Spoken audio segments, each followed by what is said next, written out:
What's up, everybody? Welcome back to another episode of the Geek Boutique podcast. That's right. We are back for November. What is it? The 2nd. It is. No longer spooky season. Our new intro is now gone. By the way, Joshua, we're going to need an intro for the holidays. Just saying.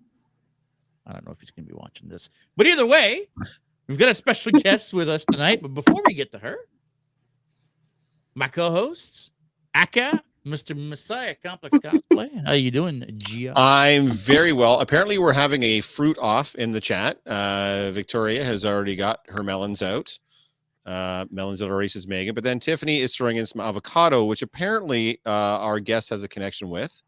So I love avocados. I guess there's going to be some avocado versus the melons today. Because, I mean, I don't think an avocado is a melon. I don't know what is an avocado anyway. What class of fruit is an avocado? Does anybody know? Question. Yeah. Beans, the magical fruit. My melons never go away, says Victoria. Jack Perkins, that was fun. Yeah, I mean, we do the pre-show every single time, but only for 15 minutes on Instagram, and then the whole rest of the show is here on YouTube. So it's a stone fruit. I don't know what that means, but sure, let's go out. Arcane Aura says they're gross. Which? The avocados? Yeah, I'm not a big avocado guy either. I'm not going to lie, but there's Sam. Howdy, partners. Howdy, Sam. What's going on? Sam. Good to see all you guys. Yeah, guys, we're going to be talking with Natasha Write today, also known as Canadian Angel Cosplay. We are going to be talking about cosplay stuff. We are also going to be picking her brain on Harry Potter, as she is a big, big Potter fan, and so am I. JS is not, but that's okay. He's going to be here for moral support. I don't get much of a chance to talk about a lot of Harry Potter stuff on the channel. We don't get a lot of Potter level guests on here, but I asked Natasha some questions ahead of time. We've both seen the same amount of stuff, but there has been some news that's come out recently.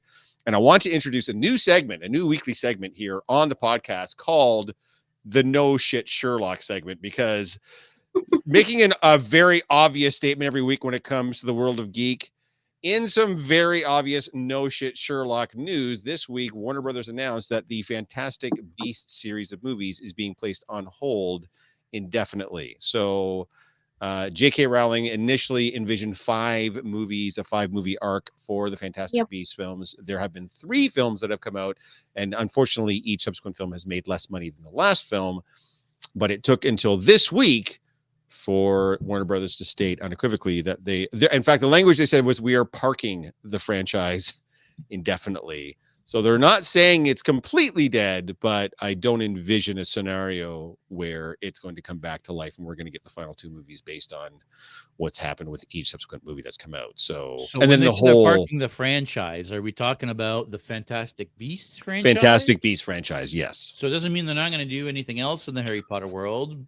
Well, that's the other piece of news that people have been talking about. But before I get to that, Natasha, I want to get your thoughts. Obviously, like I said, it is no shit Sherlock. If you're in the Potter world, you knew the Fantastic Beasts movies were not doing terribly well. You knew we probably weren't getting the next 2. And now for them to come out and say, well, we're not going to give you the next 2, all of us are like, no shit Sherlock. It was like kind of obvious before we even had to have the announcement. Yeah, but as far as like the films themselves and what's happened and so, like, were you still hoping we were going to get the next 2, even though you kind of knew we weren't? Did you connect with the movies the same way you connected with the original films? Like, how did you feel about that franchise, that level of the franchise, anyways? I mean, it was like the Beasts that kind of had me interested in it, and then they started throwing around this strange storyline about Dumbledore and Grindelwald. But then the problems with all the legalities and things, Johnny Depp, he wasn't allowed to be Grindelwald in the 3rd movie, so it kind of threw me off when he changed his appearance again to that other actor whose name is slipping my mind right now. But it was just kind of like, okay, what are you doing here? And they tried to say, oh, well, we're going to make Grindelwald look like he's a guy that can change his faces a bunch of times because, he's a master of changing his appearance. And I'm like, okay, that kind of works, but it's still kind of like, it started with Colin Farrell, then it transitioned into Johnny Depp, and then it's like, what is going on here? So it was just kind of like, and then some of the beasts were used, but then it's like you only maybe got like a pan through of the suitcase and stuff. So it's kind of like, okay, well, it's supposed to be called Fantastic Beasts, not, Dumbledore and Grindelwald having a tiff here. Like, it's just, to me, it was like, okay, we're now doing this storyline, but we're also going to have a little bit of the beast. It was different for me. It definitely felt like they were trying to sort of mirror or mimic because the first series of books and movies is essentially about the re-rise of Voldemort, and then his clashing with the good guys, in this case Harry Potter and such, and everything that's surrounding that. And it definitely felt like they transitioned here to, it's going to be the rise of Grindelwald instead, and he's going to clash with Dumbledore, and this clash had been alluded to in the books, but never like fully explored, and that's what it looked like this was going to be. But the key difference for me was, of course, with the books got transformed into movies. So there were characters, especially if you'd read the books, that you already knew. And then you're seeing events that you'd seen in the books and characters that you come to know in the books live up on the screen. So you had like a double connection to everything. But with the Fantastic Beasts, you didn't have any of that, right? Because there were it was based on one single book that was more like an encyclopedia, right? Like, it wasn't based on established works. Like, she was basically making it up as they went along.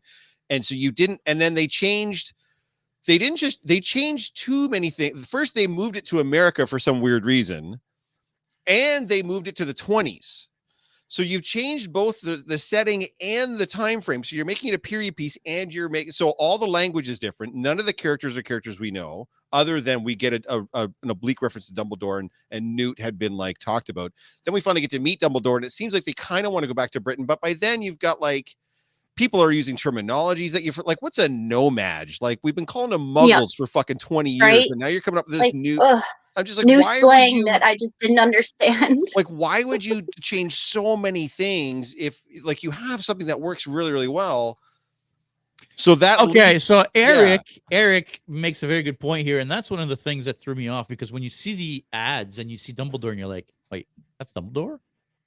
How is it that in Fantastic Beasts Dumbledore's wearing a nice 3-piece suit, but then in Harry Potter, like, he's right? like wearing in hobo fucking, robes? like he's a wizard. You know what I mean? Like, what the hell is going on here? Because you're like, literally talking about, like, it takes place like 70 years beforehand or whatever the hell it is. Like, it takes place so long ago comparatively to the main books and the main films. You're just like, and even if you wanted to do that, if you wanted to tell the story, tell it in Britain with a surrounding that we're already familiar with. Like, have Diagon Alley, have Nocturne Alley, have Durmstrang if you want, or Bobat. Like, have something that we're familiar with.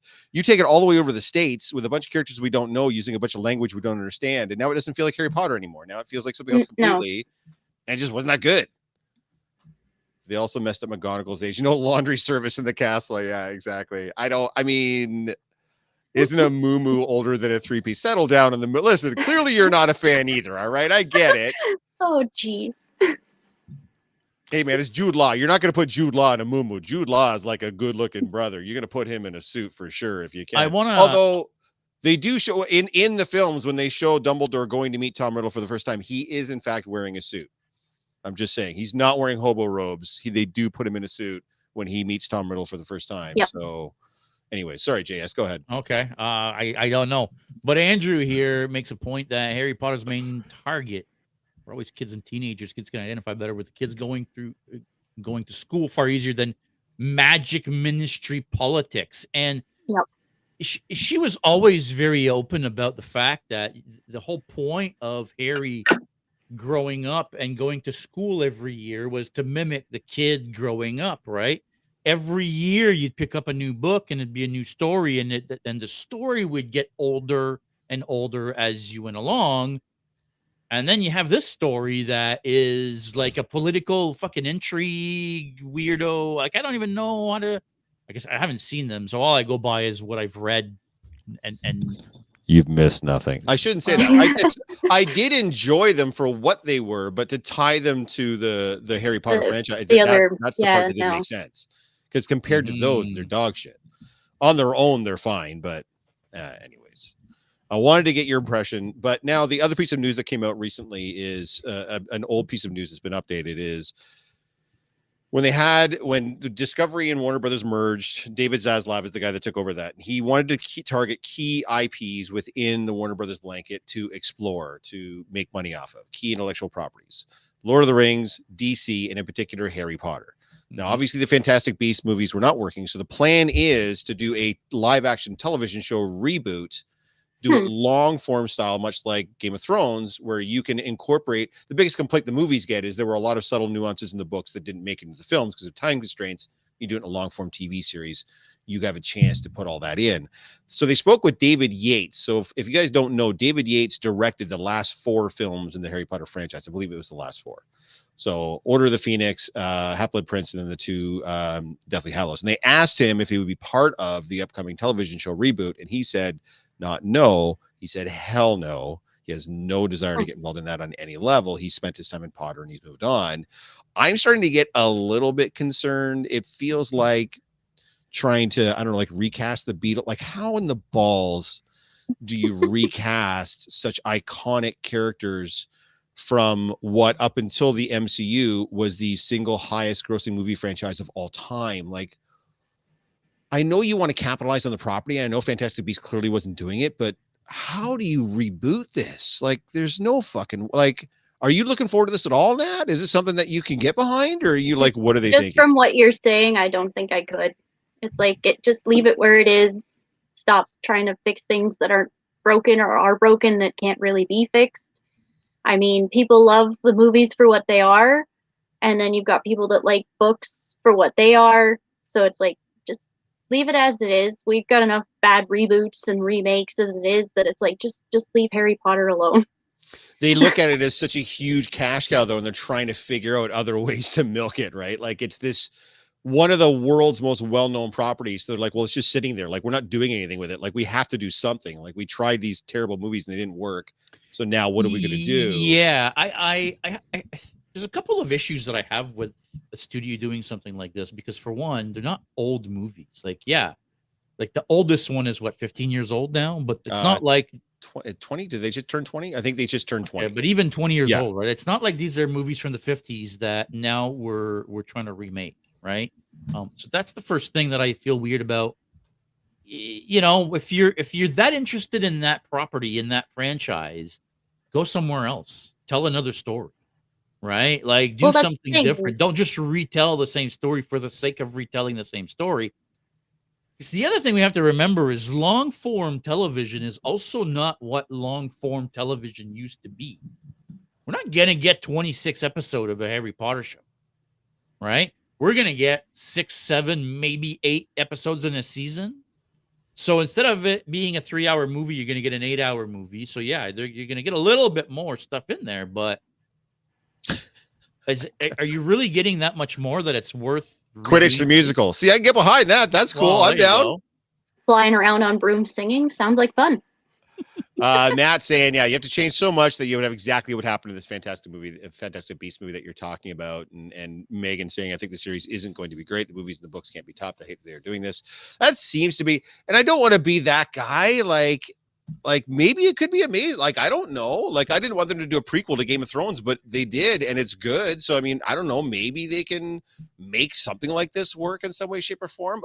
A straight up reboot doesn't make a lot of sense. But well, maybe the area that they could try to go in the direction of is when they ended the last movie, they showed that everybody had kids of their own. And like, they have the Cursed Child that was just a play, which I saw, and it was absolutely fantastic. Maybe they could try to base the series more off of the kids of Harry Potter and Hermione and Ron and, like, you know, literally all Harry guys. Potter, the next generation, right? Like, that's Yeah, like, because And we that would all make grew sense. up with those characters watching those 8 movies, that it's kind of like we got to watch them age as they went through school. And like, for people like me, we're around the same age as them now, so it's like I was able to relate with them when I started watching those movies. Yeah, and It's you like, still hey, this relate with is them as them being adults now, and you know what I mean? yeah, and that's Like- kind of what Andrew's saying. The probably needs to rest that a little bit longer, let more nostalgia build before the attempt. Yeah, no, I agree. And I think it would give them the opportunity too, if they could, to bring back the original actors, but in older roles, like in a sense, not Yeah. cameos per se, but in like Passing of the torch. passing you of the know? torch. Absolutely, for sure. There are supporting casts instead of main casts, you know? Yeah. Agreed. Yep. I'd love a Marauders era movie. Not bad. I'm not a prequel guy, but like, I mean, this hits me the same way that like a Robert's Rebellion from Game of Thrones would hit me, type of thing. Like, it was such a cool time period. It'd be cool to see Measures, you know, Padfoot, Prongs, Moody, and Wormtail for sure. But I mean, I don't know that Wormtail. we would ever say like that. No, we don't talk about Wormtail. What about instead Right? of doing a TV series that they did a series like an anthology style series where they could make an hour and a half, 2 hour little made for TV, Amazon Prime movie. You make a couple a year and they're all little specific stories out of that world, right? Yeah, Like you I'm were just surprised they saying, like haven't there's this done more. story. Yeah. Yeah, I'm surprised they haven't done more one-off things like that. Like they've had tributes and they've had reunions and they've had this and that, but yeah, not just like do a little fucking animated thing. Like, dude, like who can like does it like Yeah. you have the property, you have all the means to do it, you have your own streaming service, just start throwing some shit out there and see what happens without like unnecessarily watering down the product. But I mean, yeah, I don't know, man. Yeah, that's what Being Brieful says. Give a fans what we want. The Founders or Marauders or the Black Sisters. Yeah, there are periods in the past that they could definitely explore. Stephanie Sanchez, seeing them in 70s clothes would be fab for sure. It seems to be, it'd have to be, yeah, guys, remember, like, I mean, technically that's what Fantastic Beast is. It is a prequel, and it is referencing a thing that happened in the books, the battle between Grindelwald and Dumbledore. So, I mean, they've already tried that and failed miserably.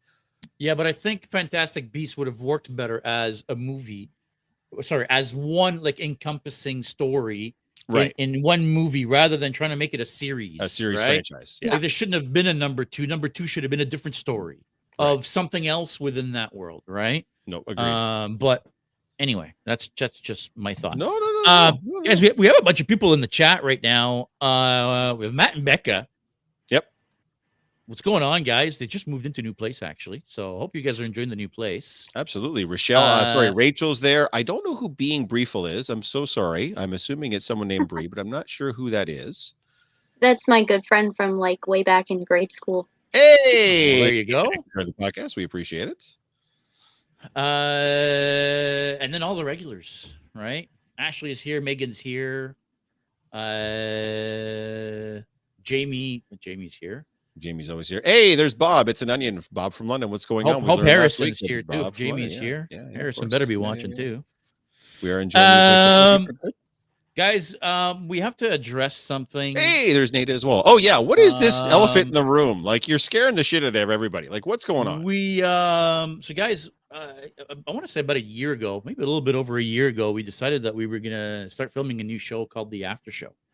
And we've had some great after shows, actually. Our Picard after shows, man. Like, I loved that show. Well, I didn't love that show. I loved that last season. And our after shows did quite well.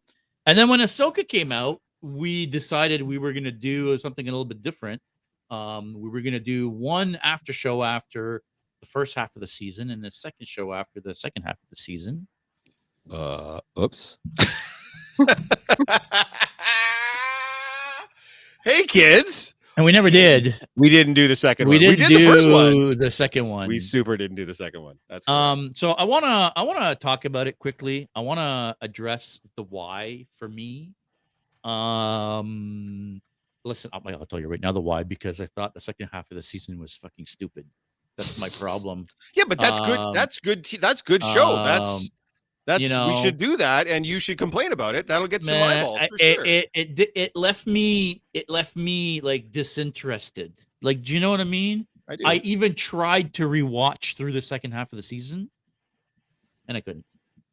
I stopped after episode 6, I think. Well, the one was, I think 6 was the weak one. That's the one that Ahsoka's not even in. So yeah, I get that. I hated how they portrayed Sabine. They didn't do her justice at all. She was just a whiny brat, where she's supposed to be a freaking general now. They made her a Jedi when she's already a fucking Mandalorian. Like, she was built to fight Jedi, and you're gonna tell me you need to make her a Jedi to fight Jedi? Like, she's a Mandalorian.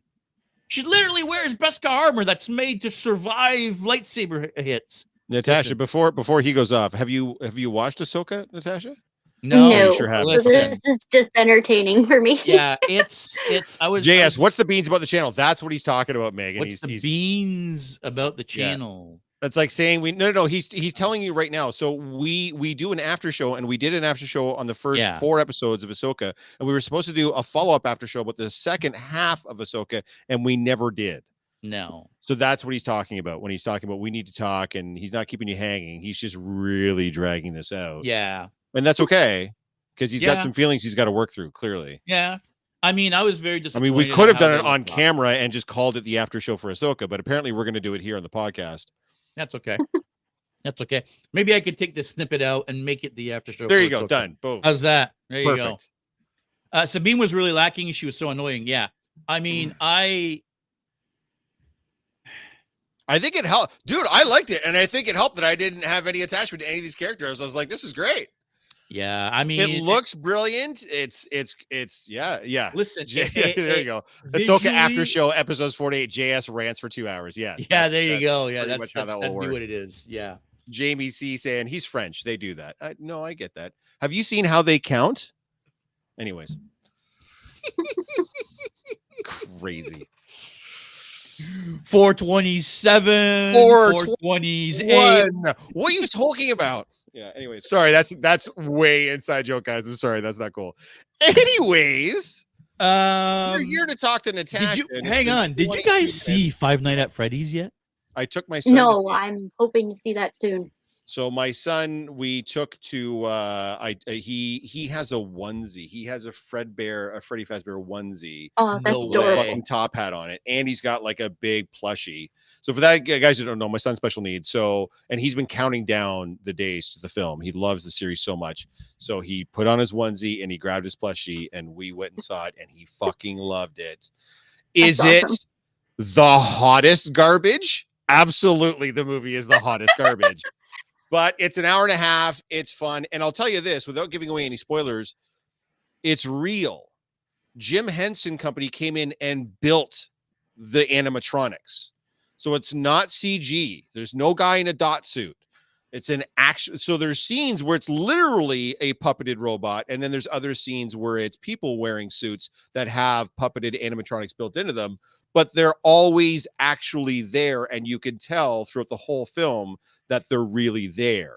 So that part of it's super cool. The rest of it is hot garbage. But I enjoyed it. I'm not saying I didn't enjoy it, but if that movie had been 10 minutes longer, I'd have been like, fucking shoot me in the face. Like, it's just too much. There was already aspects of it. I was like, this is so stupid. But my son and everybody in that theater fucking loved it. So if you haven't seen it and you're familiar with the property, especially if you're familiar with the property, go see this film.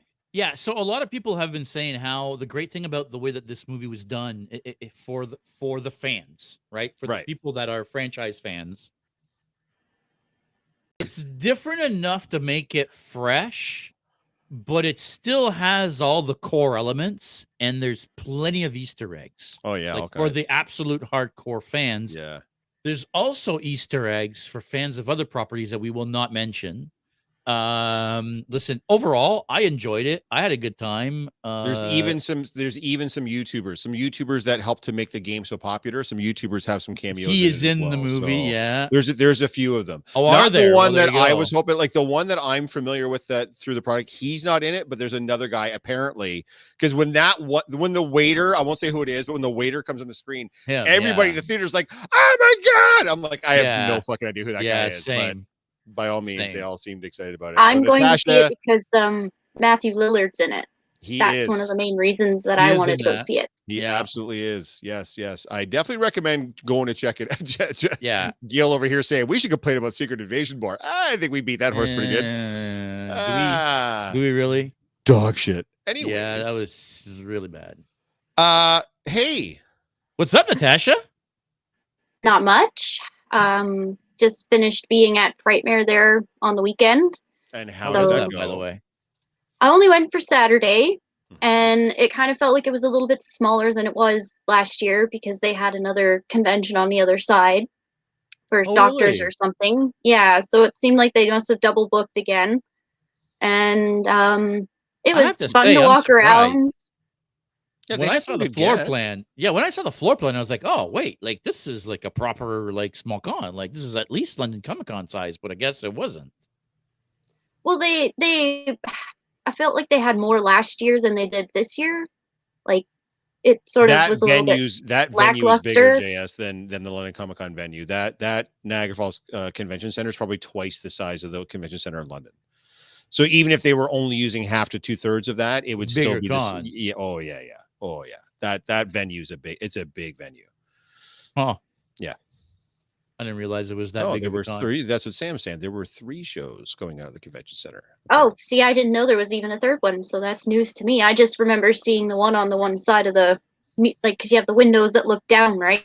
Right. So when we were walking up the top, you could see Frightmare on one side, and then this other convention for doctors or something on the other side. So it's like, oh, that explains why it's a little bit smaller than last year. That's so weird. The con, a bodybuilding competition, and some health expo. All right. Yeah. Cool.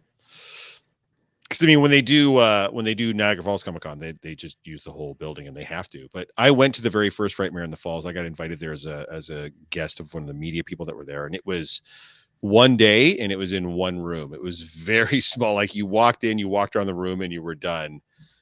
So it's definitely gotten bigger. The fact that it's a whole weekend. So how was Saturday as far as that went? Like it was a lot of fun. There, like you still had fun. Yeah, because it was 3 days, right? Yeah, it was Friday, Saturday, Sunday. Yeah. Oh, and you guys went all 3 days? No, we just went for Saturday. Oh, I see. Yeah. So we walked around. I think the best part. Oh, while I was Wednesday. Yes. And our buddy Ill-Gotten Hugs, Andrew, he was like a big giant voodoo doll. Listen, so he's your buddy. He's not our buddy. All right. Let's not be throwing that buddy word around here. Okay. We had him on the pod. That's it. That's no. I did see his costume. It was fantastic. You guys both look great. I'm trying to pull it up here because it was pretty cool. Did you get to meet any of the celebs? Did you get to hang out with any of the other cosplayers? Like, how did that go? Ed was there. Our good buddy Snowhawk Cosplay. He was there as Michael Myers. So that was kind of fun to see. Yep. Chris Borges was there, of course, as usual, doing his costume changes. Tiff was a really neat take on Catwoman. She was a zombie. See, there's this giant voodoo doll. So does this mean you just get to stick pins in him all day? Because that seems like a fun idea. I mean, we got to do like a fun little shoot with Very Frank Picks, and I have got one where I'm waiting for it to be finished. I'm sitting on him, stabbing him in the heart with a pin. That's all because I'm saying, the one in his head was able to be removed. Yeah. So, I mean, if your guy is going to dress up in a like as a voodoo doll, then I feel like you've got some relationship issues that you get to work out a little bit. You know what I'm saying? Like, Keith was there as well. He said I missed some people, but he did get to see Nat and Andrew and Chris. That's very, very cool. Yeah, Frightmare is one that I've never actually been at, and it always happens on the weekend where there's other stuff. But yeah, I'd like to check it out sometime.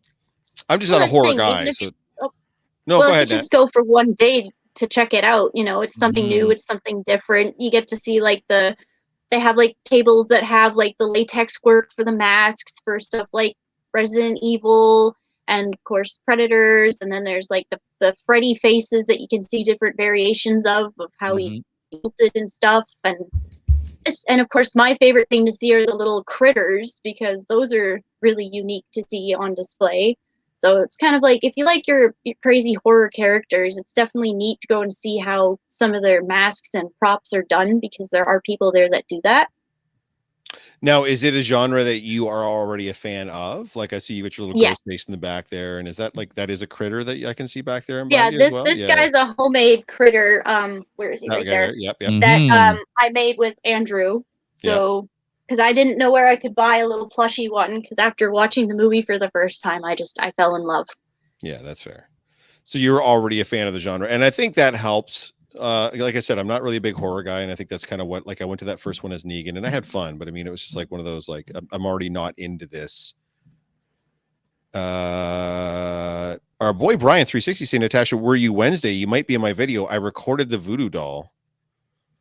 Yes. I'm Wednesday. Yep. She's one of my characters that I found people seem to like me being. So, you know, I have fun as her, because just at Frightmare this past Saturday, I couldn't resist the popcorn. And then I forgot I was also dressed as Wednesday. So I ended up having this little bottle of arsenic with me. So when people were asking for my photos, I was just pouring it over the popcorn and then offering it to them, because Nice. it just felt like something the character would do. And it got a good chuckle out from a few people. So it was a really fun time to be that character again this year. Yeah, guys, if you haven't done so already, check out Brian360 on YouTube. He's just kind of started. He started with Fan Expo, actually, which makes him mental, but he does get up to the cons, take some great 360 videos. We run into Brian a few times, so absolutely. And yeah, you mentioned you did some shoots with our friend Greg from Very Frank Pics. I've shot with Greg a bunch of times. Fantastic guy to work with as well. So that is super cool. Are you done for the season now? Yeah, it's got to be done, I'm right? kind of on a bit of a break. Like, there is a smaller one coming up called Garden City. I'm not sure if I'll go check that one out or not. Got to see what kind of plans I have for that weekend, but that's kind of like the last one of the year, because I guess because of the blip, they don't do like the Christmas one in Toronto anymore. They do not. Because that one No, was that's something gone. I was trying to make it out to, but now it's gone. So I guess you could say, yeah, Garden City's the last one for me. Never really If I got a go. chance to get off the ground, right? Like it was around for a couple of years, and then COVID happened, and then that was it, right? Yeah, it was never I went to two of them and I was just like, like it was okay, but same thing. It was kind of like it was small and it was like it was in the south building, but it was in the bottom, but it was only like in one room and it was only for one day. And people tried to like Christmas up their costumes, but it's just it was okay, but it was, to me, it wasn't like amazing.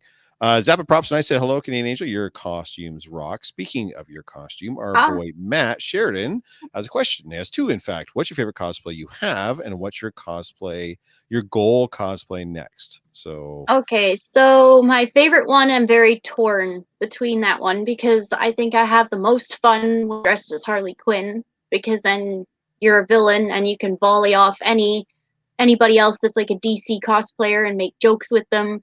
Like, that's why I borrowed Andrew's bomb and I was running around with that at Fan Expo, because it's like, well, how much, fun can you have with this, and just pass it off to somebody, and like the reactions on their face, it's like, oh wow, it is a bomb. And it's just, she's one that I think I have the most fun with. But if I had to pick an absolute favorite, I would say it's my Hermione Granger, only because I don't have to wear a wig.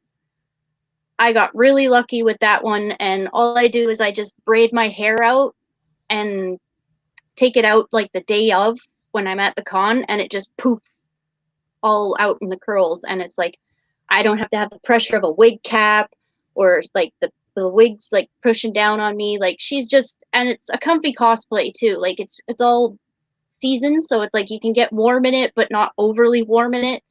And like, I went rolling around in the snow in this cosplay and I was toasty warm. So I would have to say she's definitely my absolute favorite. Yeah, see, that's my friend BPM Cosplay there at her the Daphne Greengrass, which is kind of like a relative of the Malfoys. So she's one of my good Harry Potter partners when it comes to dressing up and having fun. So nice. Again, it's also one where it's like, even if you're not being recognized as Hermione, you're still a Hogwarts student.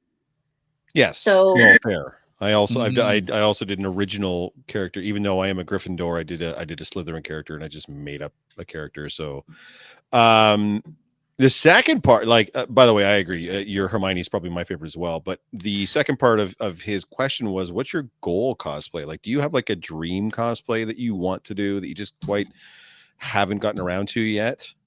I'd have to say Black Widow, just because her name is Natasha Romanoff, and it would be just kind of funny to be called my regular name at a convention.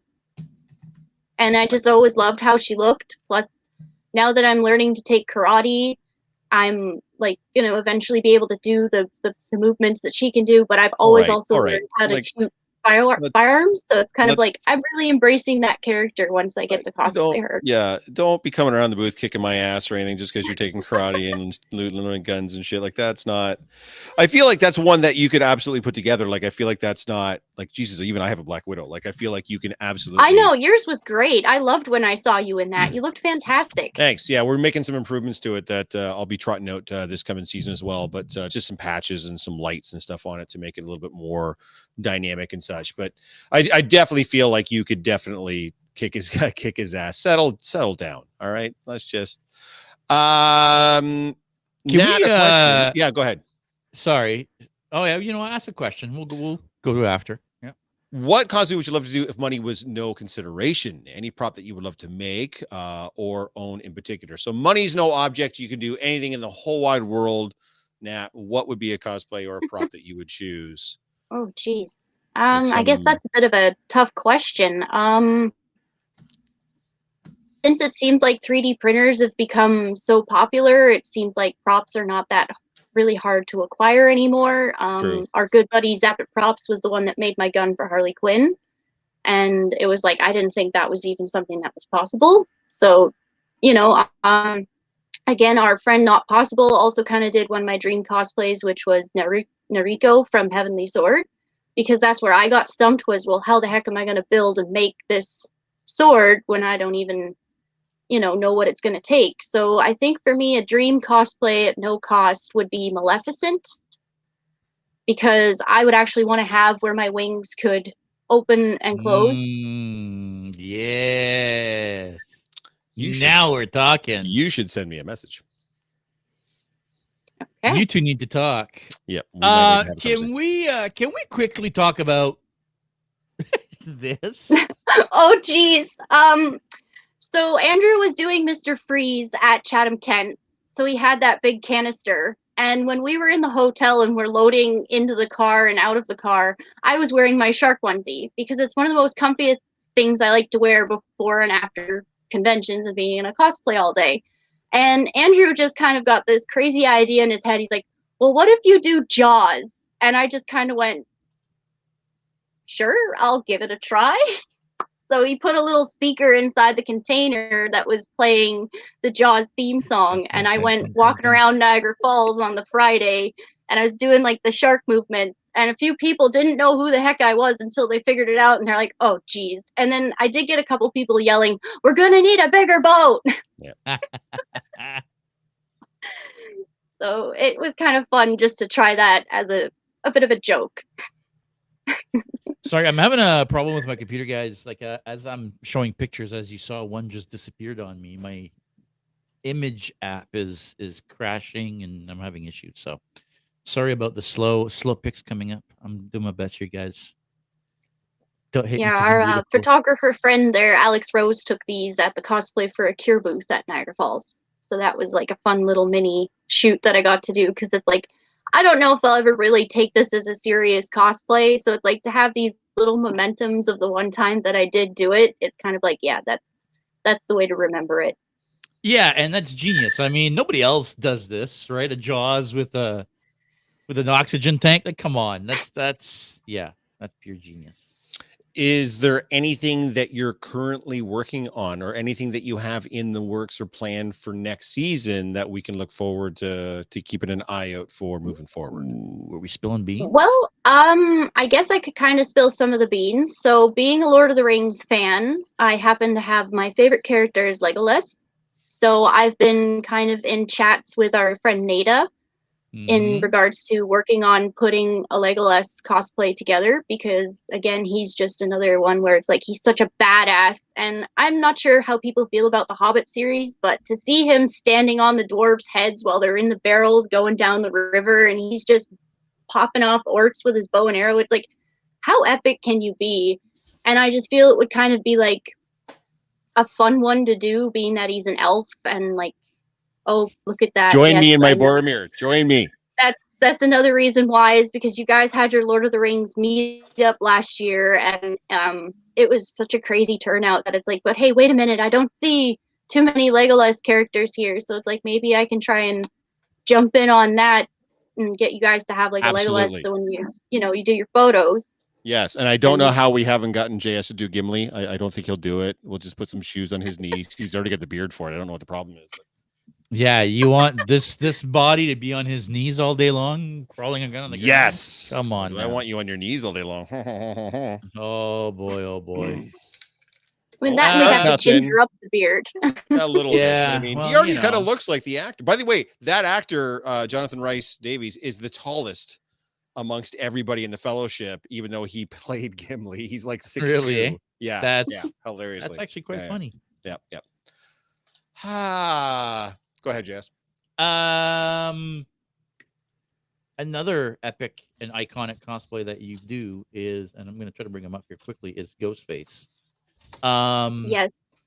Have you actually seen the last movie? Yes. What did you think?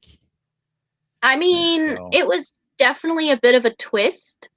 It's like, okay, we've taken Ghostface to the city now. Now he's just killing random people in a convenience store. Like it was a little different than what the originals have been.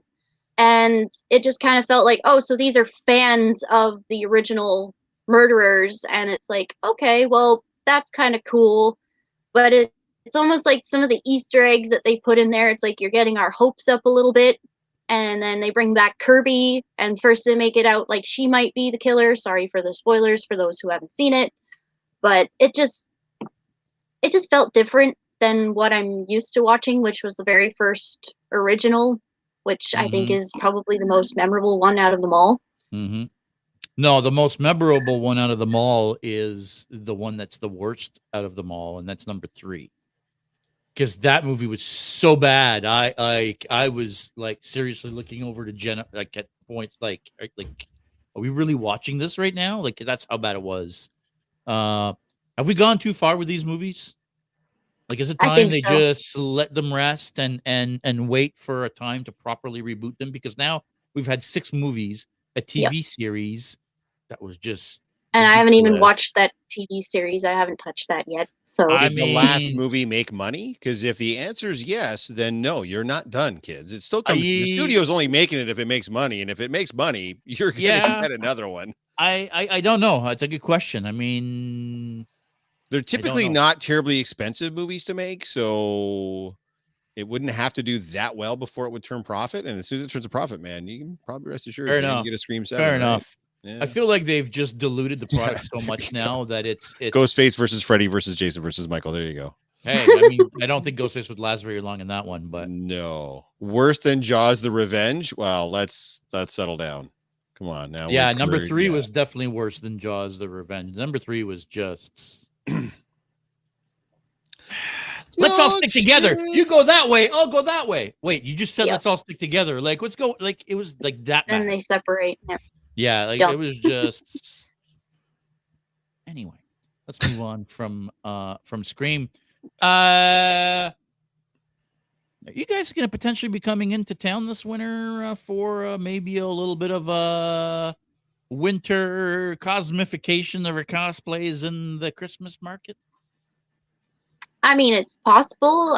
If it's on a weekend, then for sure. Because It'll be right on a now, weekend for for what I sure. do for work, I'm usually Monday to Friday. Mhm. So I always have weekends available. So if Mhm. it's one that falls on a weekend, then yeah, I might check it out this year. Why? What's going on? Oh, well, like last year, we're gonna do a thing. We're gonna all get together downtown, go enjoy the Christmas market in our costumes that we're gonna Christmify a little bit, and just do some shenanigans. Because why not? And Jeff, you should come to town for that one because that'll be super not going to do that. that'll be a fun one. Yeah, no, I know. You're all kind of there, and I'm like 2.5 hours away, so it definitely makes it a little more challenging for me to come down just for a day, just to hang out at a Christmas market. But Well, no, you'd come down for a weekend and hang out, and we would happen to go to the Christmas market on the one day. But you don't want to hang out with me for a whole weekend. That's too much. No one, I know, one- right? I mean, a no one slumber comes in. party, guys. You can't, Yeah, I know. I've been there for like at least an overnight stay before, and you could tell by the afternoon of the second day they were like, "When's this fucking guy going home already?" So I mean, I don't want to yeah, right, yeah, put that Here we on them as go. far Here as we that go. goes. Here we Speaking go. of you guys, Hey, Natasha, do we I just hope you start don't. talking about Jeff's hair again? I think this No, is where we this super don't. podcast We needs super to don't. go right now because I want to explore a certain aspect of this. I want to make sure you're kind of cool with this because you alluded to it earlier that, and you showed a picture of you guys as well. So you and Ill Gotten Hugs are an item? Can we say that out loud? Is that okay to like? Yeah, I think I'm everybody in the okay with cosplay that. community knows that. Okay. So I've talked to other people before too, because it seems to be like there's two kind of different ways that this kind of happens, where either you guys get together and then you both discover you have a love for costuming and cosplay, and then you costume and cosplay together, or you meet within the community and then you decide, oh, hey, you're already doing this, I'm already doing this, we should kind of like do this together. With you guys, obviously you were both cosplayers already established in the community, you met in the community, you started dating. I'm always wondering how this kind of works, because clearly there's some events where you guys are going to go together and you're clearly matching costume. Like you've clearly decided you're going to be something that match, but then you guys have done something where you clearly don't. Like you'll do Hermione. He's not doing a Harry Potter cosplay at that point. He's doing something else entirely. I don't know if he's just not a fan or he doesn't have one or he doesn't get into it. So how do you guys kind of navigate the waters being a cosplay couple? And when do you decide, hey, we're going to do this together, and hey, you go off and do your own thing, I'm going to do my thing, and we don't have to always be like this and that? How does that work? I guess it just depends on like how the lineups go. I mean, for Fan Expo, we kind of based our characters on your guys' meetups. Mm-hmm.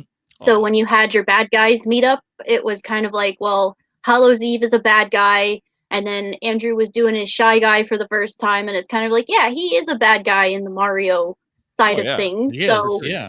you know, to bring something different to the group, because I He's a mean, cute you could bad get a dozen guy, of but these he's a bad the guy. same characters. Yes, he's a very He's cute a, bad guy for a shy guy. working bad guy for sure. So Oh, I not know. every I bad can't guy believe you twerks. figured out how to do that. Of course you did.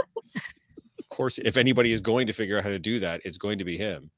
So you're basing it on that, but like I said, there's times where you guys are on complete opposite, not opposite ends of the spectrum, maybe, but you're clearly not doing anything that you've kind of discussed earlier. And is that just like, well, I want to do this and you don't have anything that matches, so we're just going to do our own thing? Yeah, that's another thing. I don't have as big of a wardrobe as Andrew does, or as quick of a creative throw this together, put it together, and make it Few of us happen do. type deal. Yeah. So, I mean, he does a lot of like, he has a couple of DC characters that he does. So he has like the old Red Hood, which at first I didn't know that was a version of the Red Hood. I kind of called him Mr. Lipstick when I saw him. The big glass dome. Yeah. And then he did Mr. Free, Chatham Kent. He's got the Eraser. He has Condiment As King, which Condiment King. That's my I absolute find is a favorite. fun one to be when like I'm Harley Quinn, because it's like, well, he was in the Harley Quinn show, so it's kind of like, you know, pairs up perfectly with that. Of course. But no, when he's doing other characters, it's like, yeah, just do your own thing. I don't always have to match you. It's not like we need to do that every time. It's no, that's cool, like because this, there's some we're here to couples have that fun is who we absolutely want to do have be. to seem to have to do that every time, and there's some couples that can kind of coexist and doing their own thing. Now, does it mean that now you guys actively work on things together, like you plan shit out together, or is there still a level of separation from you guys, like you work on your thing and I'll work on my thing? It doesn't always have Still, to. you work on yours, you work like, I'll work on mine, you work on yours. If there's something that we could think of to do together, then that's what we'll try and work on. I've just recently started watching What We Do in the Shadows, so I've instantly fallen in love with Nadia and Laszlo. So I think that one would be a fun pair to put together for a convention. I've never watched it, but I will absolutely take your word for it. I know that those that love it a lot. So I already know it's not exactly in my wheelhouse of or brand of humor and such. But now, what about when it comes to like getting involved in like group stuff? Like you're talking about doing Lord of the Rings with us, and of course he has a Gandalf too, so that obviously helps to bridge that gap. But do you guys like and then have to kind of make a decision like, well, I'm getting invited to this group, to this big group thing, but you don't have a costume that matches it, so do I still do this big group thing? Do I not do it because then we're not going to see each other that day? Like, how do you guys juggle that when that kind of thing happens along? I mean, if there's a group that he wants to be in, by all means, I'll just go and be the photographer, and kind of like vice versa. Yep. So when he was out of his shy guy, he was able to take the pictures of my Hallows Eve, as well as our good photographer friend Teresa. So it was kind of like to be able to have the extra pair of hands for stuff like that. It's like, hey, look, this is how you make your memories last, because somebody was able to grab pictures for you during these big meetups. So that's one of the things that I've always looked at it as. If he's not doing it, then I'm doing it, and then one of us is going to be the photographer type thing, or they could be off in a panel. Like I said, I don't need to always have them glued to my hip. No, for sure, for sure. Like I said, every couple seems to do it slightly differently, so it's one of those things. I'm always curious. Oh, there it is. All right, all right. I see you, Dean. I see you. Hold on, I No, will I mean share it. it's fun to be able to do your own thing. It's also fun to be able to do group cosplays, right? Like, I mean, which reminds me, we should do a big giant group cosplay. We need to plan a big giant group cosplay, even if it's just for a quick thing for Fan Expo or Comic Con, probably for more for Fan Expo, but definitely Well, something we need to clearly, do. Dean is saying, "Hey Jeff, just found a picture of Natasha and me in London. I sent it to your instant messenger. I'm assuming that's what you're trying to pull up." uno momento, por favor. I am just going to. Well, you see, when Andrew does his Gandalf, I was kind of doing Hermione just because it's like, well, two wizards, and that was actually the thing that we did when we went to see the Cursed Child. Was as he dressed up as his Gandalf, but everybody thought he was Dumbledore because little kids, Kind of And works. it was great. Like it's like two wizards, hanging out. He's from one side of the magical realm. I'm from the other. So, at least it still kind of keeps with the theme of wizards and witches and Do you guys plan in advance what you're gonna do as far as cons every year, or is it just you wing it every time, or like how do you go about, especially if you're gonna be doing new cosplays? Like how do you work that out? Like, For me, I find if I know about the con in advance and I'm able to get the time off of work from it, yep, that was at the. I think that might have actually been Chatham Kent last year, and it was a fun time doing that, being part of the booth there. no, Dean said it was in London, and I think it was this year because I think he only got his Mando this year. Oh no, he definitely had it last year. He had it that was last well? year. I'm fairly certain. Yeah, because I know the floor at Chatham is just concrete, so that's why it's like, yeah, that's not the nice carpet of London. Because London Comic Con has that nice blue carpet. It does. So yeah. Heck yeah, CK Expo, says our friend Rachel. Yes, she is from that neck of the woods. So yeah, absolutely. Sorry, guys. So he says, yes, you're correct, Chatham. There you go. So it wasn't Chatham. Yeah. Dean's probably been drinking. Just ignore it. Well, as you who hasn't? I hope, Well, it's almost Friday, but it has felt like it's been a bit of a long week. Holy balls. Yeah, tell me is about that it. ever the truth? Yeah. Are you coming to London for the geeky holiday market, or did that Tiffany was talking about that earlier? That's November 26th, so that's in a few weeks. Is that something that you guys have on your radar? Again, I'm not sure. I currently don't know how to drive by myself yet. I'm still learning. So if I was to go, it would be to carpool with Andrew if he was deciding to go or not. Gotcha. Again, it would be something to check out and different. So Tiffany's saying, come and hang out. Absolutely. It's a fun little thing. I don't even know if I want to call it a con. It is more of a market than a con for sure. So, but it's a good time. Our friend Megan Avery saying, I love meeting you for the first time as a fellow lady Spider-Man villain. Our friend Megan Avery, she is the Into the Spider-Verse version of Doc Ock. Yeah, for sure. And yes, her Dr. Octavia is amazing. I couldn't believe when she told me she was doing that. And actually, when she had said she was doing a female spider villain, I kind of went, ooh, well, I have to know which one she's doing, because then it's like, this is going to be fun debuting Hallows Eve, get to have pictures with other female spider villains. Exactly. Because there's like a million Spider-Men out there, but there's not that many villains. So it's kind of fun to see more and more other spider villains. But yeah, I'll agree. I mean, when I built my Doc Ock, I mean, that was the thing, right? Oh, you look amazing at that. Thank you. Rob was building Vulture, and we wanted to do Spider-Man villains because you're right. There's literally a million Spider-Mans in the con floor, right? So, good to see you. Well, that's why we love you, Jeff. Is it though? Is it really? I thought it was the hair. Yeah, exactly. Shameful plug, by the way, 10-year anniversary coming up for CK Expo. That's true. And for the first time in its 10-year anniversary, it will be 2 days in Chatham, Kent this year, guys. I think it's the 27th and the 28th of April. So it's an early one. So mark that one on your calendar.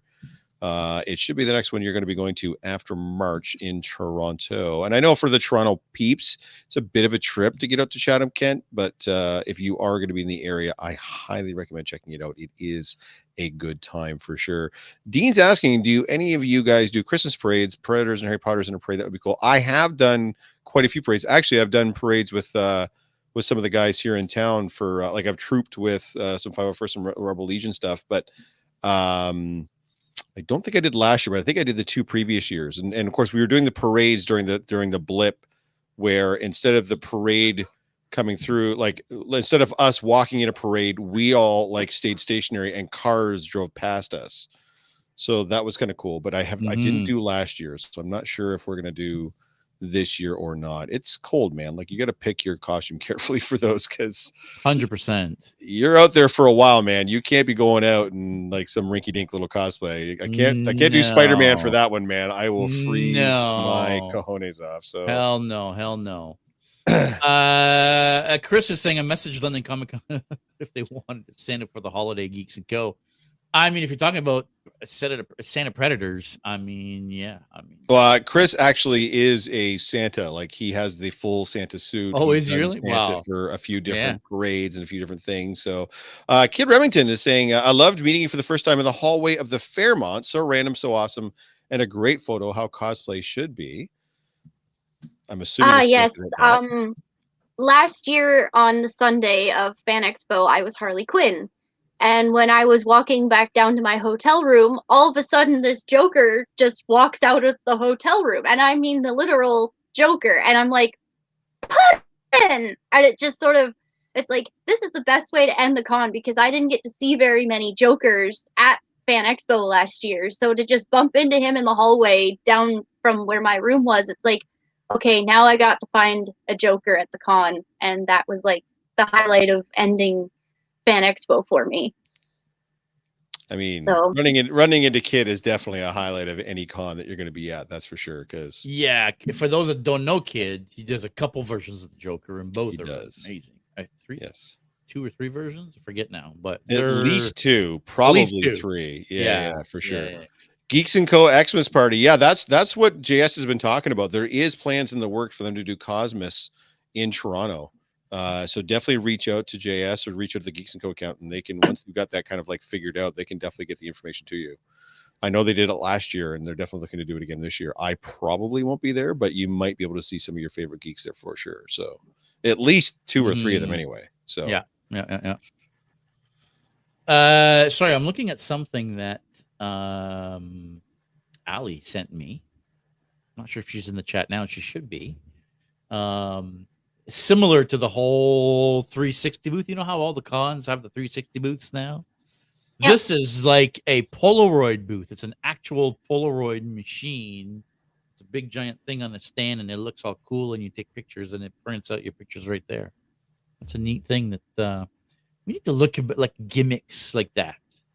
We need to find gimmicks like that for these cons. People need more stuff they can do at cons. It's a question, not a question, but a discussion we were having the other day. First of all, how long have you been going to cons? Like, you've been to a ton now. You've been in the cosplay community for years at this point. Believe it or not, my first convention was the 2013 Niagara Falls, when they had first started to have them at the Scotiabank Center. But I wasn't cosplaying yet then.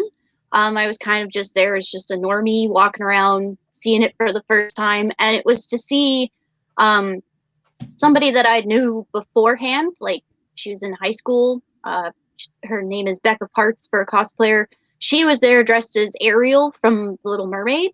Yep. And when I saw the reactions that these kids, when they saw one of their favorite Disney princesses at this convention, it's kind of like, well, hey, this is really cool that people come here dressed up as these characters, and they're there to have their pictures taken with people, because the excitement of, again, a little kid seeing like Spider-Man, Batman, Harley Quinn, what is it? There's like Halo and stuff that they're really into these days. And it's just to have that variety and that diversity of characters for kids to see without having to go spend an arm and a leg at somewhere like Disney World, not to diss them or anything, but if you can't travel, this is what I think is the best way that kids get to experience seeing their heroes in real life. So that's kind of where my spark, ignited there. It's like, hey, I could do this. I can find characters that I can kind of embrace the personality and really bring them out. This year, I think the most fun I had was at Forest City. I was dressed as Harley Quinn. I didn't even get in the door yet, and this little girl came screaming, running up to me, going, Harley! And it's like, okay, well, they're just prop checking my bat to make sure it's safe, and then I'll take a picture with you. And then I ended up being outside with a couple of friends, and our buddy Sky was Batman, and he walked out of the convention like he, was doing that bat. So I just took it as, okay, and I started running away from him. Well, I didn't even know this little girl was coming outside and was witnessing this. And you just hear her yelling, run, Harley, run! And I did. I ran around and I ran away from the Batman. And once it all stopped, she came running up to me and she's like, I'm so happy you got away from Batman. And it's like, that's why I love doing this. It's because it's making them have memories, and it's almost like they're seeing their cartoons and their comic books brought to life. Mm-hmm. Cosplay gives people a chance to interact with the fandom like no other way that they can. You can't meet Harley Quinn. That's a fictional character, but they can meet you as Harley Quinn. It gives them access to the fandom they normally wouldn't have. Brian saying, haha, a normie. Now I know what to call myself at a con. Normie, straight muggle. You're going to hear muggle a lot too. That's a Harry Potter term. Absolutely. Yep. Jeff, enjoy the next game tomorrow night. Yes, Chris, I absolutely will. It's already all been planned out. Misty Wiggs is saying there was a Polaroid booth with lots of backgrounds at Fan Expo this year. I thought it was a great idea. The picture was crap, but we had much fun taking them anyways. I mean, that seems, sometimes par for the course. Dean saying Make-A-Wish has those picture booth machines. You can print them or they will email it to your phone. You just put your phone number on the pad. Very easy. Just not that's cool. To do. And that's what the 360 pads do as well. They've usually got like a little thing you put in your email address and it emails you the video afterwards too. So yeah, it's a very good idea. Yeah, we're brainstorming all kinds of different things for the booth next year, kids, depending on where we're going to go and what we're going to do. But what are some of the things you'd like to see more of at cons? Because I mean, like I said, you've been to cons for a long time. You've been, 10 years into going to conventions now. For me, I feel like they're becoming a lot of the same thing. Like every con seems to be the same thing now. At least here in the Niagara region and the Toronto area, they all seem a little bit repetitive. It's like, oh, well, that was there at this convention and now it's at this. Like, it's the same stuff being kind of reused, which I understand, it's the vendors and things like that, but it's also like the exhibits and the displays. It's like, I feel like some of them are just lackluster, or I'm not, that fan base. Like, I know you guys don't do the anime scene. I've gone to Anime North a few times. They did have big giant Pokemon on display, so that was kind of really neat to see. But unless you're really into reading the manga and stuff, panels and stuff like that for me are not really there.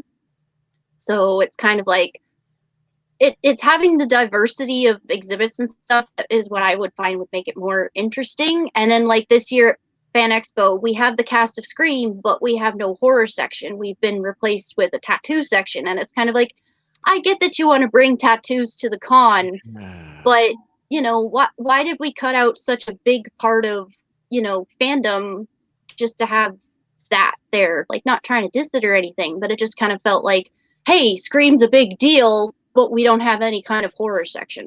No, it's funny. The dichotomy is we don't want the cons to all look the same and have the same stuff every time. But then as soon as we do change one major aspect of the con, we're all like, I can't believe you took that part out. That's here every single con. So it's like, it makes it tough because the cons themselves want to breed a certain level of familiarity because that's what you're going back to the cons for. You want the cons to kind of feel similar. You're going partly for the vibe, partly to see vendors and cosplay booths and community booths you see every time so that you build a rapport and you have that environment that's very welcoming, very comforting because you're used to it. But at the same time, you don't want to just see the same old schlep every single time. So they're going to make changes. But then if it's not the right kind of change, we all kind of get up in the air. So there's it's kind of a bit of a catch-22. No, I mean, you're right. I think the proper analogy is where Fan Expo used to be the con for everything. Now it's the con like everyone else. So before, Fan Expo had a gaming section, it had the exhibitor section, it had a horror section, it had it had all these different parts to the con that are slowly feeling like they're bleeding out. They're And disappearing. Yeah. it's just becoming Toronto Comic Con V 2.5. Which is With a funny flea because I market. feel like this year they kind of got back to that a little bit because they did a little bit. the huge Yeah. Amazon Prime booth. They had the big, huge display from Paramount Plus. They had some of the bigger corporate booths that they didn't have Yeah, they in did the previous this year. years. And I understand too, from their perspective, it has to still be 90% a giant flea market because that's how the con perpetuates itself. Like they make money by selling vendor booths and tickets. That's how they make money, right? So they have to sell a certain number of both of those things, tickets for people to get in and then vendor booths to vend at the show. But when it comes time to saying, well, we want different things, we want to change things. Well, to put new shit in, you got to take old shit out. So what old shit would you like to sacrifice to put new shit in? Clearly horror is not what we want to sacrifice. So what do we sacrifice? Like a chunk of vendor booths. Well, we're not going to do that because that's going to cost them money, not make them money.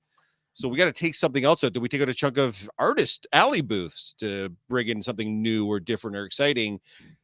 It's got to be like out with the old with the new. Like it's a tough thing, right? Like Megan Avery saying over here, we don't like change. We don't, but we kind of have to have it, right? Like the con has to evolve and grow. And if it's just evolving and growing into a giant flea market, then it's not really evolving or growing anymore. Now it's just a flea market. It's just a giant mall of fucking Funko Pops and anime shit. Like, yeah, I don't need to, I have to go to that con twice a year, Toronto and Fan Expo every year. I don't have to do that. Yeah. What's the point? So, and maybe they rotate out some of the corporate booths to make sure you're getting new and exciting stuff, but they get investors, man. They're going to want to make as much money off these cons as possible. And the way to do that is to jam as many vendor booths and artist alley booths in as they can. So, yeah, I think though there is something to say about selling tickets. It's one thing to say we want to have a bunch of vendor booths because those vendors are paying out the ass to be there for the weekend. But if you actually have entertainment for the people, you're going to have people that are going to come back 2 and 3 days, right? Right now, the only people that go there all 4 days are the cosplayers. Let's be honest. Nobody goes shopping there for 4 days. No. Right? No, of course not. Like the normies don't go to Fan Expo for 4 days in a row. They go for the one afternoon, they check it out, they buy a couple things, and then they're done. But if there are more big exhibits, if there are more of those type of things, more interactivity, less trying to sell me garbage and more things to do, I feel like now you're going to be doubling and tripling your ticket sales, right? And Misty Wings is making a point. I feel like lots of booths sell the same things or show the same things so they can filter out and add some different stuff. That too. I think part of the problem with that I'm finding though is that it's based on what is selling though. Remember when it was all Funko Pops? Fair.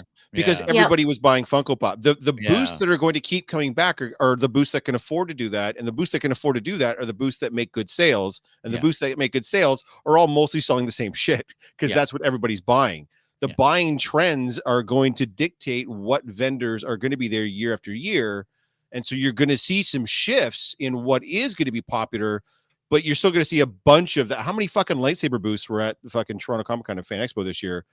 A dozen of them at least. They're all selling the exact same sabers. They're all buying them from the exact same source, and they're all basically selling them for the exact same price. But there's 12 different booths to get the same thing. How many different booths had anime shit? How many different booths had Funko Pops? How many different booths had, you know what I mean? So it does make it tough that we are sort of dictating what is going to be there. And at the same time, we're like, well, we're seeing the same shit over and over again. Well, that's because we're buying the same shit over and over again, guys. They're not going to expand and make things different unless we get them to do that. The only way we're going to get them to do that is you see that one weird booth with the weird shit that nobody's at, that nobody's buying stuff at. That's the booth you have to go hit to get them to come back if you want to see more of that. Chris made a good point up there. You can't really buy maker stuff anymore at a lot of these anymore either. When you used to be able to buy foam and warble and stuff. Do you know why? Because we stopped buying that shit at the cons.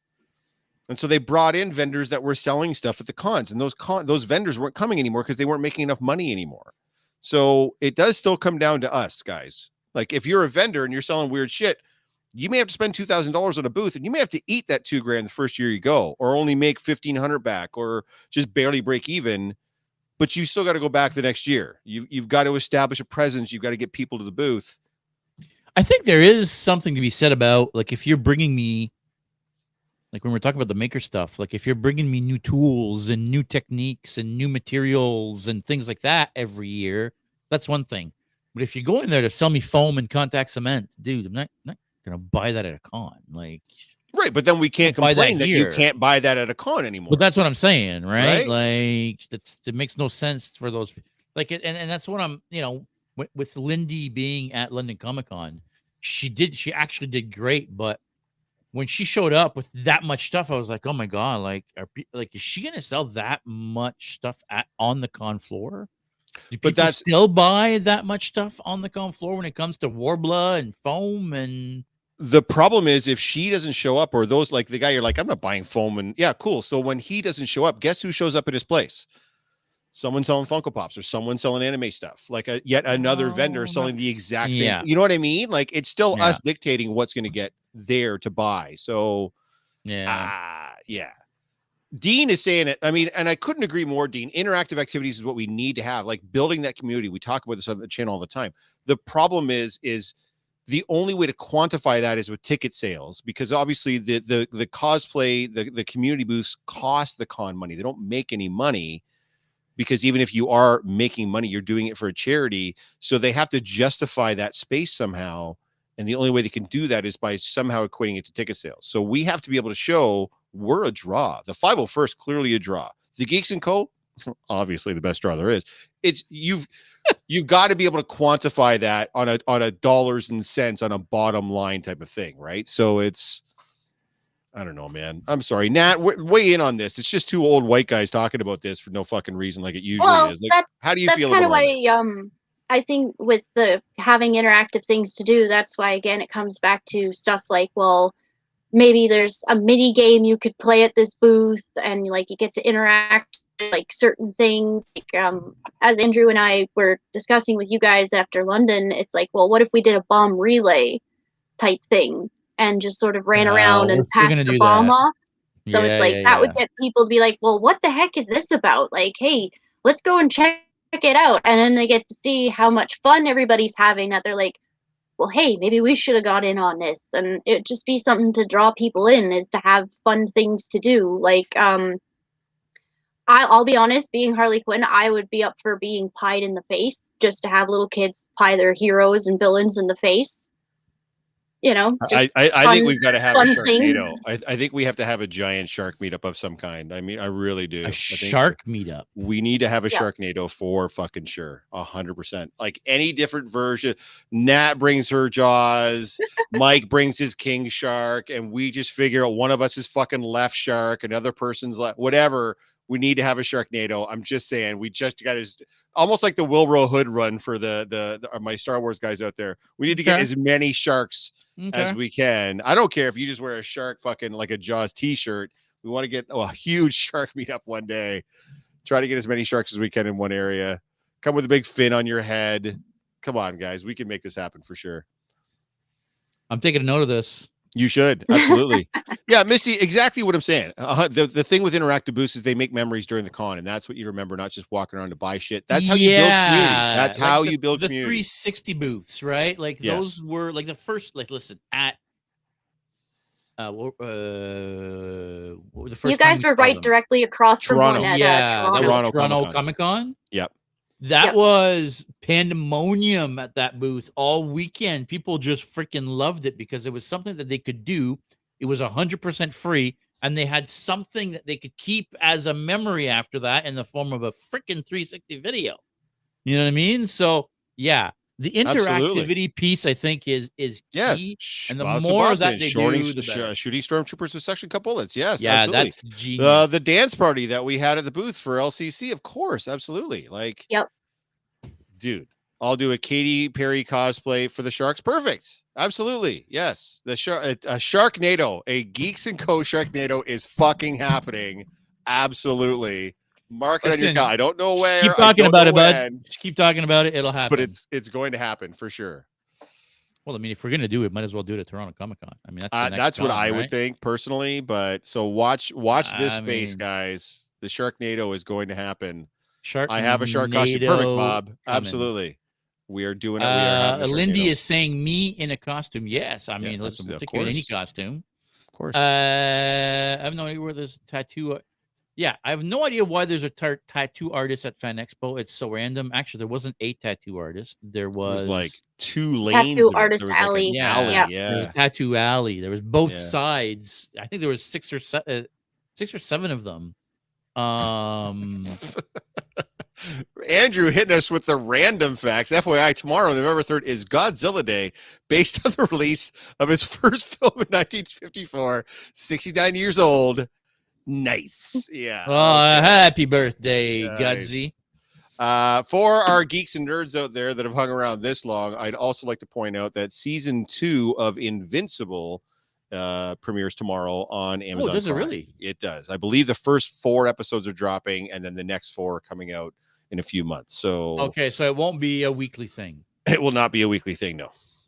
So, but yes, definitely check out Invincible. Yeah. Hopefully, that my was boy Omni Man fantastic makes show. a return here in season 2. We'll see what happens. I don't know. I haven't read the comics, so I don't know. But I'm I definitely can't looking see forward to him not Invincible. returning. So That would be I weird. would hope so. I would That definitely would be hope weird. so. Guys, we've been on for God, an hour and 15. Ranting for 75 minutes. Natasha, anything you want to pitch? Any socials? This is your chance. Well, if nobody's following me, I am on Instagram and I have like a Facebook page. I go by Canadian Angel Cosplay. I really just do it for fun. So it's like when you guys were announcing your planned theme days, it's like, well, I was able to pick out characters to be and, join in on the fun because again, that's what it should be about is having fun, making memories. And so, that's why it's like I started watching your guys' podcast and everything because it's like you became like a safe space for cosplayers to be at the con because it's not like you were just directly one theme. You had like a variety. So it's like, hey, I can go and, meet all these different cosplayers from this fandom and then this fandom. Hey, Like, Dean. I don't. Hey, Dean, are you listening to this? Yeah, like the rotating themes and stuff. It's not just a Spider-Man booth, Dean, you fuck. Please continue, Natasha. Well, like, that's the thing, right? Like, I don't watch Star Trek, but I've seen how many people you guys get to turn out for that. And I think it's just fantastic. And then, like, if you did, like, Game of Thrones and stuff like that, it's like, it's neat to see the variety come through. Like, I'm not just saying there are themed booths that we do have, like the Doctor Who or the 501st, but it's kind of like to have where you have the meetups of all these different fandoms on these different days. It's like, well, then it's like something that you can like, hey, this is what I'm going to go and check out at the con because this is something that I can be a part of. I just like to bust Dean's balls about it. It's all good. It's all good. Ignore me. You're fine. Canadian Angel Cosplay, and then that dude of yours. What's his handle? I never remember. Ill-gotten hugs. Ill-gotten and hugs. He is so a crazy talented crafter. He like is the indeed. things that he can put together, it's just out of this world. Like the fact that he goes on stilts for the Slender Man, it's like, how the heck do you figure this out? So what kind of stilts does he use? Do you know? They're drywall stilts. Oh, they are, eh? That's the way to go if you can, for sure. I heard they don't sell them in Canada anymore. I don't know if that's true or not, but I'm not sure. I didn't even know they were something you could just walk in the store and buy. They are, in fact, something you can just walk into the store and buy. Yeah, but I've seen guys use them to do drywall, and now they're being used in cosplay for sure. So. Yeah, oh yeah, for sure. Can't wait for things in the future, says Megan Avery. Me too. JS, why don't you get us out of here? Yeah, I mean, what quickly here, William Mailer saying the horror part of Fan Expo split from Rogue More. I think it's supposed to be. I don't know what it's supposed to be. Sorry about the spelling. Yeah, I can't remember what it's actually supposed to be now. But they parted ways. Oh, I didn't know that. Okay, so horror at Fan Expo. All right, Rue Morgue. I think it's Rue Morgue. I think it's anyway. Whatever it's supposed to be. It's a magazine. I didn't know they were partnered with Fan Expo and that they had split ways. So that makes sense then that they would have taken the whole horror part out of the show. Yeah, I didn't know that. Rue Morgue. There you go. There you go. Thank you, Ali. Rue Morgue. Yeah, I was right. Yeah. Jeff, what about you? Yeah, just the Geeky Holiday Market, November 26th, guys. I believe tickets in advance are only $6.50.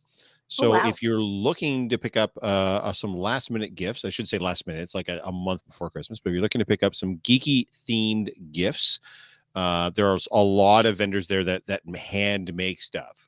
some friends of the podcast, like Brittany with her Fox Flare, other people that I'm completely forgetting off the top of my head right now. So come check that out. It's in London, November 26th. I think it starts at 11:30 in the morning, goes till 5. It's only $6.50 to get in. And I know the vendor spaces are all sold out. So it's going to be at Centennial Hall downtown. I will be out for that. There's some rumblings for some other things, but I mean, right now I've not committed to anything. I've got to slow down, man. I got to take a break. You I'm do. tired. You do. So I've still got do. some work to do on the film that we're filming. We've got some more filming to do on that. So that's going to be kind of off and on in the off season. And then of course, working on the cosplay stuff. I realized today talking to JS, I have 5 cosplays I'm working on in the off season because I'm an idiot. Will all 5 of those get done? Probably not, but at least 3 of them are absolutely going to get done because they've already been started and money's changing. Well, one has to get 100%, done. 100%. Well, I mean, as far as I'm concerned, you're going to be the showcase of no, that's still you Toronto guys. Comic-Con? No, well, we'll see how it goes. Toronto We'll see Comic-Con? when we can get in there. Yes, You yeah. know? What's your theme for London Geek? Well, it's only we're not doing it as a group. Like I'm certainly going to be there. You know what? I might just go as a Muggle. I don't really have a Christmas themed cosplay, and I don't know that I'm gonna Christmas one up. I might just show up as this idiot. So we'll see what happens. Maybe I'll find a really ugly Christmas sweater. Your Christmas zombie Negan was pretty dope. I'll say Thanks, that. man. No, I appreciate that, but that's where that's too much work. Yeah. Yeah, I think we're gonna try to come up with whatever our meetup themes or theme days are going to be for the cons for next year soon. I think we're better to figure out what those themes are, and it'll help people be able to get in on on all of them if they want to, right? The sooner in advance people know, the more chance they have to get in on them. Yeah, of course. I do think that is gonna be it for this week, though. Any parting words? No? Well, then you make sure you stay geeky, everybody. We'll see you next week. Thank you for tuning in to another episode of Geek Boutique Podcast. Like always, if you prefer to listen to us, you can find us on all major podcast platforms. Now, make sure you don't forget to click that like and subscribe button, as well as the notification bell to make sure you never miss an